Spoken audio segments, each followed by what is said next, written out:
আপনি যদি গভীর রাতে একা গাড়ি চালাতে চালাতে হঠাৎ দেখেন রাস্তার ধারে দাঁড়িয়ে আছে এক রহস্যময়ী নারী, আপনি কি গাড়ি থামাবেন?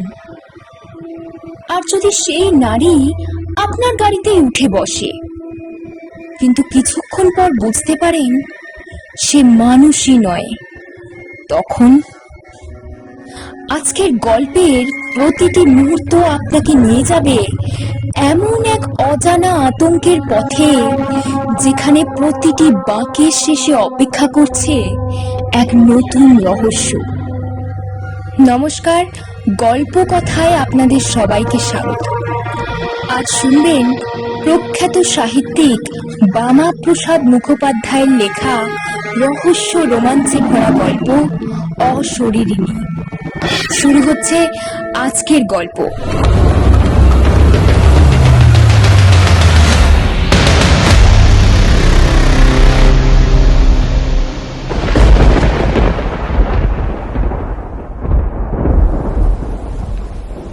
মানুষের মুখ ঠিক যেন খবরের কাগজের হেডলাইন, দেখার মতো চোখ থাকলে ঠিক পড়ে নেওয়া যায় সেসব খবর।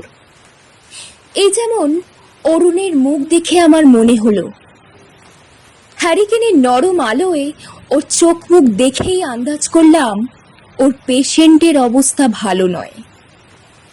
পেশেন্টের বাড়ির লোকেরা ওকে পথ দেখিয়ে নিয়ে আসছে গাড়িতে তুলে দেওয়ার জন্য। গ্রামের পথঘাট সন্ধে হতেই শুনশান, তাই আবার ঘোর বর্ষা। এই গ্রামটার নাম চাঁপারুই। হাওড়া বর্ধমান মেন লাইনে খন্নান স্টেশনে নেমে যেতে হয়। অরুণ অবশ্য তার গাড়িতেই গেছিল। শহরের ব্যস্ত ডাক্তার হলে কি হয়, সাধ্যে কুলোলে এমন সব গাঁগঞ্জে রোগী দেখতে যেতে সে কখনো দুবার ভাবে না। ও মুখে বলে, তবু তো রাতের পথে একটু গাড়ি চালানোর সুযোগ পাই। আসলে অরুণকে তো আমি জানি, রোগীর সেবা করতে পেলে ও বর্তে যায়। তা আজ অবশ্য সে সুযোগটা আমি পাচ্ছি। অরুণের মারুতি স্টিমের স্টিয়ারিং এ আমাকে জোর করে ওই বসিয়েছে। ও ড্রাইভারকে ছুটি দেওয়ার পরপরই কলটা আসাতে ও আমাকে ফোন করে। তারপর জানায় কাল হঠাৎই হাতে চোট পাওয়ায় সে আজ গাড়ি চালাতে অপারগ। তাই আমি গাড়ি চালাতে ভালোই পারি, তবে আমার গাড়ি হলো লজ্জরে মার্কা একটা অ্যাম্বাসাডার, যার হর্ন ছাড়া আর সবকিছুই বাজে। তবু সেটা হলো আমার নিজের গাড়ি, আর এটা বন্ধুর, তাও আবার মহা মূল্যবান। যাই হোক, অরুণের সঙ্গে লোভে আমি আর না করিনি। কলকাতা থেকে সোজা চলে এসেছি এই 60 কিলোমিটার দূরে। চাঁপারুই গ্রামে অবশ্য বিদ্যুৎ আছে, তবে ঝড় উঠলে বিদ্যুৎ সরবরাহ বন্ধ করে দেওয়া হয়। আজও তেমনই হয়েছে। সন্ধে থেকেই ঠান্ডা ঝোড়ো হাওয়া আর বিদ্যুতের ঝলকানির মধ্যে বেশ একটা যুগলবন্দি চলছিল। এখানে পৌঁছাবার আগেই জোরে ঝড়ও হয়েছে। তারই নিটফল চাঁপারুইয়ের ঘন অন্ধকার পথ এবং সামনে এই হ্যারিকেন হাতে রোগীর বাড়ির লোকজন। অরুণ গাড়িতে এসে বসতেই সবাই ওকে নমস্কার করল। রোগীর অবস্থার ইতর বিশেষ হলেই তারা যে ওকে জানাবে সে কথা হতেই অরুণ ইশারায় আমাকে গাড়ি ছাড়ার নির্দেশ দিল।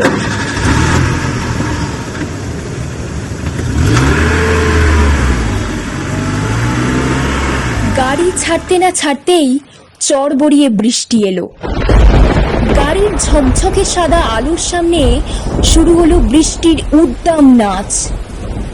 একটু পরেই গ্রাম থেকে গাড়ি বড় রাস্তা মানে জিটি রোডে এসে পড়ল। অরুণের দিকে একবার আর চোখে চাইলাম। দেখলাম ও নরম সিটে একেবারে গা এলিয়ে বসে আছে। অন্য সময় ও কত হাসি তামাশা করে, অজস্র কথা বলে যায়, কিন্তু আজ ওর মুড দেখছি সত্যিই খুব খারাপ। কেমন দেখলি পেশেন্টকে? একটা সিগারেট ধরিয়ে অরুণ উত্তর দিল, ক্লিনিক্যালি ভালো, একটা মাইল্ড অ্যাটাক হয়ে গেছে, ওষুধ দিয়ে দিয়েছি। এই ওষুধে কাজ অবশ্যই হয়, তবু। আমি অবাক হয়ে বললাম, তবু মানে? পেশেন্টের অবস্থা ভালো হওয়া সত্ত্বেও তোর মুখে ওই আশারে মেঘ? না, তোকে নিয়ে আর পারা গেল না। রোগী নিয়ে তুই বড্ড বেশি ভাবিস। চল, ফেরার পথে আজ দিল্লি রোডের জোড়া হোটেলে রুটি আর চিকেন তরকা খাই। অরুণ মাথা নাড়ল, বলল, না রে, তুই বরং খা, আমার ইচ্ছে করছে না একদম। আসলে মাঝ বয়সী একটা লোক তার সাজানো সংসার ফেলে হুট করে চলে যাবে, এ বড় দুঃখের। আমি ডাক্তার হলেও আমার এসব দুঃখ বোধ এখনো রয়ে গেছে। কিন্তু অরুণ, তোর কথাটা আমি ঠিক বুঝলাম না। একবার বলছিস রোগী ভালো আছে, অথচ বলছিস চলে যাবে। এটা কি একটা ধোঁয়াশা মার্কা ব্যাপার নয়?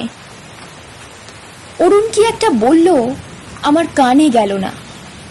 কেননা চারিদিক কাঁপিয়ে ভয়ঙ্কর গতিতে তখন একটা মেল ট্রেন বেরিয়ে যাচ্ছে। আমরা ততক্ষণে মগলা লেভেল ক্রসিং এর সামনে পৌঁছেছি।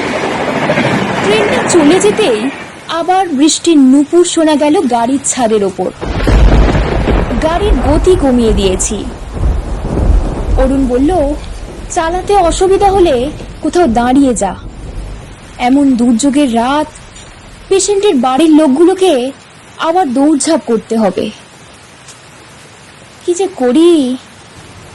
আমি গাড়িটা থামিয়েই দিলাম রাস্তার ধার করে।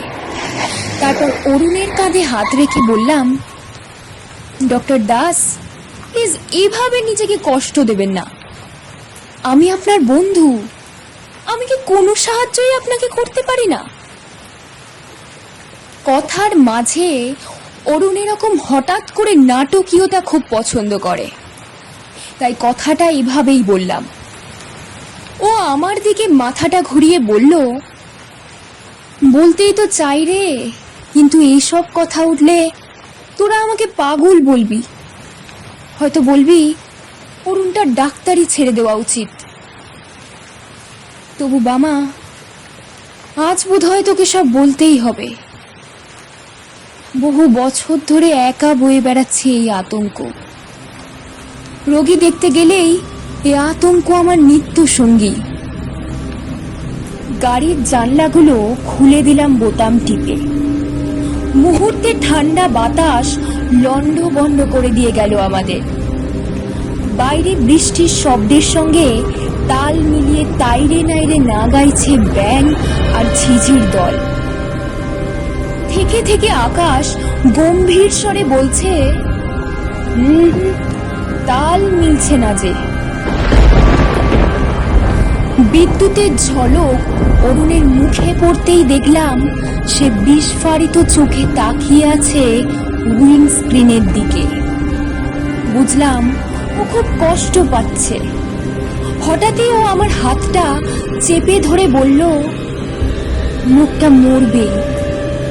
পৃথিবীর কোনো বদ্যি, কোনো ধন্বন্তরী ওকে বাঁচাতে পারবে না। কেননা আজ পেশেন্টের ঘরে মিসেস চট্টরাজকে দেখলাম। এই বলে অরুণ চুপ করে গেল। এবার হতবাক হওয়ার পালা আমার। ওই গ্রামে পেশেন্টের বাড়ি মিসেস চট্টরাজ নামে কে আসতে পারেন? আর যিনি আসুন না কেন, তিনি কেনই বা খামোকা সেই লোকটির মৃত্যুর কারণ হবেন?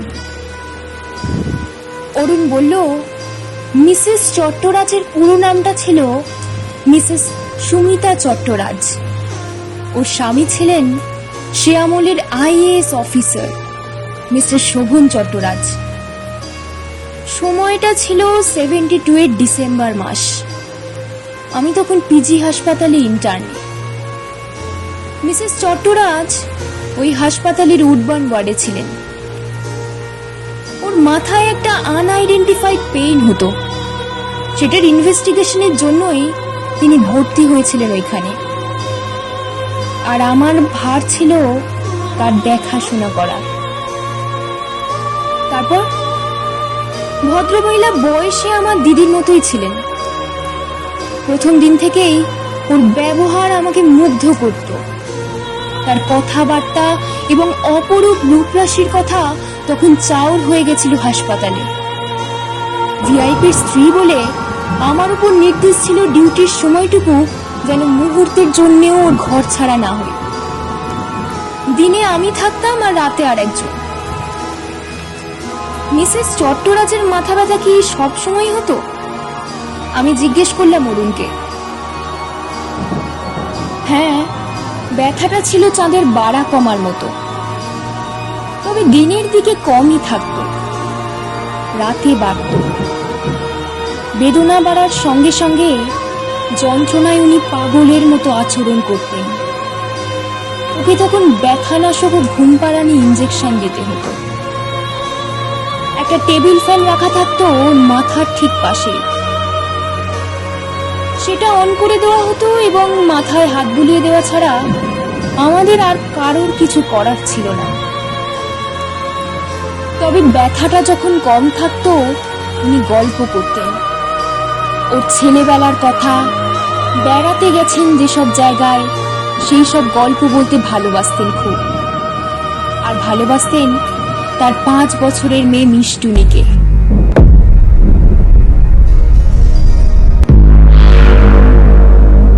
বিকেলে মেয়ে এলে ওর যন্ত্রণা কাতর মুখেও একটা অন্যরকম খুশির ছোঁয়া থাকতো।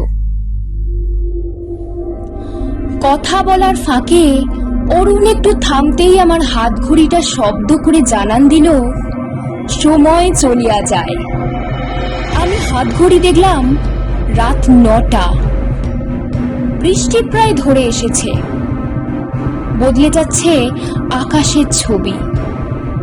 মেঘেরা সব জল হয়ে ঝরে পড়তেই আকাশের দখল নিচ্ছে চাঁদ। এক ফ্যাকাশে সাদা আলোয় ধীরে ধীরে ঢেকে যাচ্ছিল চারপাশের চরাচর। অরুণ বলল, একটু আলোর দিকে গেলে হয় না? চারপাশের আধার যেন গলা টিপে ধরছে। আর একটু চাও খেতে হবে। অগত্যা আবার গাড়ি ছাড়লাম। বৃষ্টির রাতে দোকানপাট সব বন্ধ। চায়ের খোঁজ করতে করতে এসে পড়লাম ব্যান্ডেলে। গরম চা পাওয়া গেল স্টেশনের বাইরে। চায়ে চুমুক দিতেই অরুণের মোবাইল বেজে উঠল। ফোন করছে ওর স্ত্রী জনা। অরুণের মুখচ্ছবি আবার খবরের কাগজের হেডলাইন হতে থাকলো। 2-4টে হ্যাঁ আচ্ছা বলে ফোন ছেড়েই সে বলল, মিসেস চট্টরাজ ওর ডিউটি করে গেছেন। চাপারুইয়ের পেশেন্ট মারা গেছে। আমার মোবাইল রেঞ্জের বাইরে ছিল বলে খবরটা তখন পাইনি। ওহ, কি ভয়ঙ্কর! এতগুলো বছর পরও গাড়ি নিয়ে দিল্লি রোডে এসে পড়তেই অরুণ শুরু করলো তার না বলা কথা। একদিন সুমিতা দি আমাকে বলেছিলেন, জানো অরুণ, আমি বেশ বুঝতে পারি আমি আর বাঁচব না, আমাকে চলে যেতেই হবে, কিন্তু কোথায় যাব বা কিভাবে যাব তা জানি না। কিন্তু সেই সঙ্গে ভাই, কিছু মনে করো না, তোমাদের উপর আমার খুব রাগ হচ্ছে। কেন তোমরা আমার ব্যথা সারিয়ে দিতে পারছো না? দরকার হলে মাথাটা কেটে দেখো না, কিন্তু প্লিজ আমাকে বাঁচিয়ে দাও। পৃথিবীতে সবাই থাকবে, কেন আমাকে চলে যেতে হবে? আমার কি মরার বয়স হয়েছে? এরপর অরুণ দম নেওয়ার জন্য একটু থামলো। তারপর ধীরে সুস্থে একটা সিগারেট ধরিয়ে বলল, আমার শরীর ভালো থাকলে আমাকে তুই তুকারিও করতেন। বলতেন, তোদের কাছে কত ঋণ রয়ে গেল, ভালো হলে তোকে ভাই ফোঁটায় নেমন্তন্ন করব, আর বড় বড় গলধার মালাইকারি খাওয়াবো। কিন্তু মানুষের কোন ইচ্ছেই বা সবসময় পূরণ হচ্ছে? দিনটার কথা আজও স্পষ্ট মনে পড়ে। 19 জানুয়ারি 1973। আমি বেলা 10টা নাগাদ ডিউটিতে জয়েন করতে যাচ্ছি ওর ঘরে। লম্বা করিডোরটার মোড় ঘুরতেই দেখি সিস্টার মালবিকা খুব জোরে দৌড়ে আসছেন। আমায় দেখেই আর্তনাদ করে বললেন, শিগগিরই মিসেস চট্টরাজের ঘরে যান। তারপর দৌড়েই ঢুকলাম ওর ঘরে। দেখলাম শুয়েই আছেন, তাকিয়ে দেখছেন আমাকে। ওর চানের সময় বলে মাথার চুল খোলা ছিল। ওর চুল ছিল মেয়েদের কাছে ঈর্ষণীয়। মাঝে মাঝে বলতেন, অরুণ বলতো ভাই, এত চুলের জন্য কি আমার এত ব্যথা? যাই হোক, ঘরে ঢুকে আমার সাইড ব্যাগটা টেবিলে রাখতে রাখতে ওকে বললাম, গুড মর্নিং দিদি, ভালো আছেন তো? উনি সংক্ষেপে উত্তর দিলেন, ব্যথা আছে? তাহলে ফ্যান বন্ধ কেন? দাঁড়ান, ফ্যানটা চালিয়ে দিই। বলে পাখাটা চালিয়ে দিলাম। ওর চিকিৎসা ব্যবস্থার চার্ট দেখতে দেখতে জিজ্ঞেস করলাম, রাতে খেয়েছেন? উত্তর নেই। দিদি, কাল খেতে ভালো লেগেছিল? উত্তর নেই। দিদি বলে ঘুরে দাঁড়াতেই বামাতোকে বলবো কি, আমি আতঙ্কে নীল হয়ে গেলাম। দেখলাম উনি আমার দিকে বিস্ফারিত নেত্রে তাকিয়ে আছেন, কিন্তু শরীর নিস্পন্দ। শুধু মাথার চুলে ঘূর্ণি তুলেছে পাকার বাতাস। সেই প্রবল বেগে আলোড়িত চুল দেখে মুহূর্তের জন্য আমার মনে হয়েছিল উনি উঠে এগিয়ে আসবেন আমার দিকে। আমি টেনে দৌড় লাগালাম। এমন ঘটনা শুনেছিস কখনো? বাইরে বেলা 10টার ঝলমলে রোদ্দুর, সর্বোচ্চ জীবনের প্রবল উপস্থিতি, আর মৃতদেহকে ভয় পেয়ে ছুটছে এক ডাক্তার। তাহলে ওর ওই উত্তরগুলো কি তুই ভুল শুনেছিলি? অসম্ভব। আমার কানে আজ ওই বাজে। শুধু তাই নয়, পরে যখন সকলের সঙ্গে আবার ওই ঘরে ঢুকি, তখন কি দেখেছিলাম জানিস? ওর দু চোখ বোঝা, বড় পরিশ্রান্ত হয়ে যেন ঘুমিয়ে পড়েছেন তিনি। পরে জেনেও ছিলাম মৃত্যুর সময় ওর চোখ বন্ধই ছিল। তাহলে কি উনি আমাকে দেখতেই চোখ খুলেছিলেন ওই রকম ভয়ঙ্কর ভাবে? ওই প্রথম, ওই শেষ। ডাক্তারি জীবনে আর কখনো অমন আতঙ্কের শিকার হয়নি। তবে এখনো আতঙ্কের কারণ হয়েই আছেন সুমিতাদি। রোগী দেখতে দেখতে চেষ্টা করি যেন ঘরের অন্য কোথাও আমার চোখ না পড়ে, কিন্তু তিনি এলে আমার চোখে পড়বে না, কি তা সহ্য হবে? যে রোগীর মরণ নিশ্চিত, শুধু তারই শিয়রের পাশে তিনি এলো চুলে দাঁড়িয়ে থাকেন এবং বিস্ফারিত নেত্রে তাকিয়ে থাকেন রোগীর দিকে। আজ অব্দি বহু লোকের নিদান হেঁকেছি শুধু ওকে দেখে। এর মধ্যে আমার নিজের আত্মীয় স্বজনও ছিলেন বই কি। এখন তুই বল, এসব ঘটনা কি কাউকে বলা? আমি কোনো উত্তর দিলাম না, তবে মনে মনে ঠিক করলাম আমার কিছু হলে অন্তত ওকে ডাকবো না। পরমায়ু থাকুক বা না থাকুক, তা আগে ভাগে জেনে বাঁচার আনন্দ নষ্ট করতে চায় কোন হাম্মুক?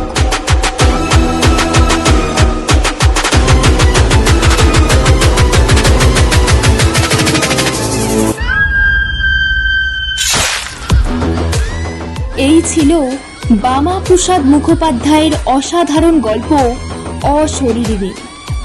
গল্পটি যদি আপনাদের ভালো লেগে থাকে তাহলে ভিডিওটিতে একটি লাইক করুন, আপনার মতামত অবশ্যই কমেন্টে জানান। আর গল্প কথা পরিবারের সদস্য হতে এখনই চ্যানেলটি সাবস্ক্রাইব করে পাশে থাকা বেল আইকনটি চাপুন, যাতে আমাদের পরবর্তী রহস্য, ভৌতিক ও রোমাঞ্চকর গল্প সবার আগে আপনার কাছেই পৌঁছে যায়।